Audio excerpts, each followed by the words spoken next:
Hey guys, what's up? It's Riley from Northern Prepster, and today I'm here to share a video with you guys about how I edit my Instagram pictures.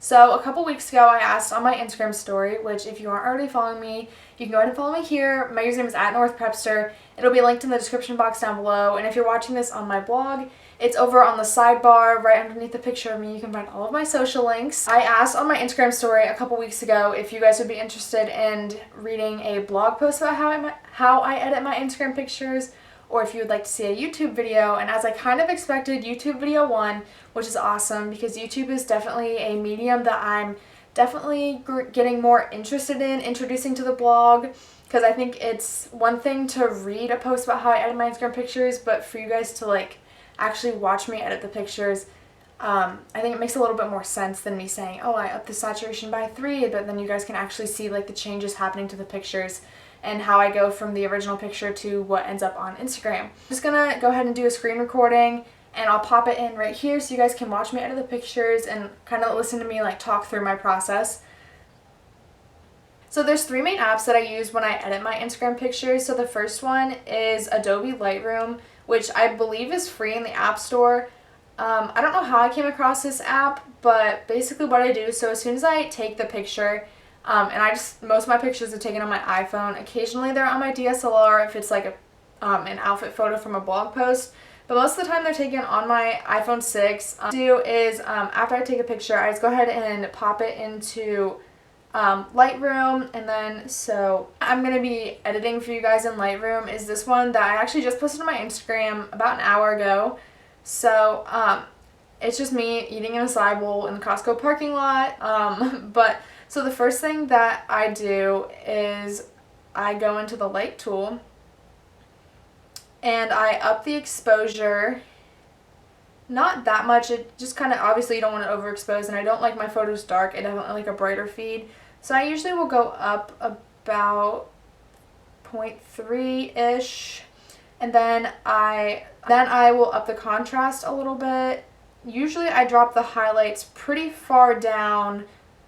Shadows I increase a little bit, whites increase a little bit, and blacks with this picture I'm gonna go up a little bit. With the white and the black tones, I guess, that just depends on the picture. I don't necessarily always go up or always go down on those, so that one I just kind of play around and see which one I like best with the picture. And then I pop over to the color tab. Don't really mess with the temperature or the tint. The vibrance I'll usually take a little bit up, and the saturation usually goes up maybe 5 or 6, because obviously saturation, I do not like my pictures to be super oversaturated, but so we're going to bring that up we'll go 7 on that. Then in the effects tab, I just up the clarity a little bit, and then I go over to the detail, sharpen it a little bit, which makes your photo just a little bit clearer, and then I go over to the optics tab and I enable the lens correction. I don't know if you guys could see that, but it just kind of it corrects your lens, because the iPhone lens is a little bit different than a DSLR lens, so it just makes it look like it was taken on a DSLR. And then that's all that I do for that, so I go ahead and save that. We'll export that to my camera roll. I always do the maximum size available. I don't really know what the difference is, but so it just goes ahead and renders it and saves it. So once that's done saving, the next app that I use is Visco, or VSCO, I'm not really sure how you say it.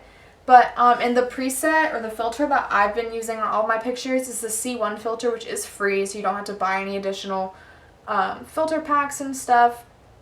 So we'll go ahead and we'll import where did it go? The picture that we just edited, so right here. Go ahead and import that, and then you go down to these little the second tool on your down bar, I don't really know what you call that. And once that loads, go ahead and scroll over, pop the C1 filter on it. And usually I don't keep the filter all the way up. Most of my pictures, I take the C1 filter down to about 6, so it's halfway there. But for this one, I think I like it at an 8, just because, yeah.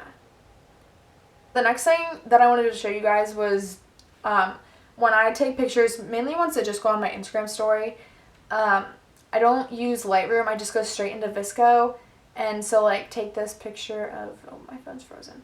Take this picture of the acai bowl. So I just import like the raw image straight off my camera roll, go over, pop the C1 filter on it, and then I don't adjust it. I keep it all the way up. I save it and export it, and then it just goes straight into my story.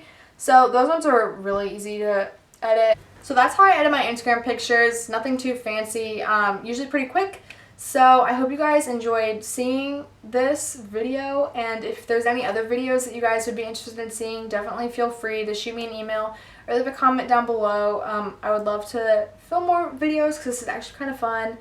But yeah, thank you guys so much for watching, and I'll see you guys either in my next video or in my next blog post. Bye guys.